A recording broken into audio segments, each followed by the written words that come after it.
can wait. Okay. Okay. And then, yeah. So next, external jugular vein, the left common carotid artery, the right common carotid artery, the right subclavian vein. The pink is the right subclavian artery. The white is the brachial plexus, brachiocephalic vein, superior vena cava vein, azygos vein, right there. Thoracic aorta artery, right here.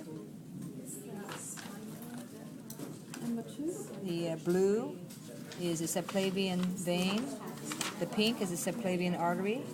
You see it right here, subclavian artery, left subclavian artery. Here's a branch of the vagus nerve going to the heart. Inferior vena cava vein, abdominal aorta artery, renal vein, renal artery, superior mesenteric artery, inferior mesenteric artery,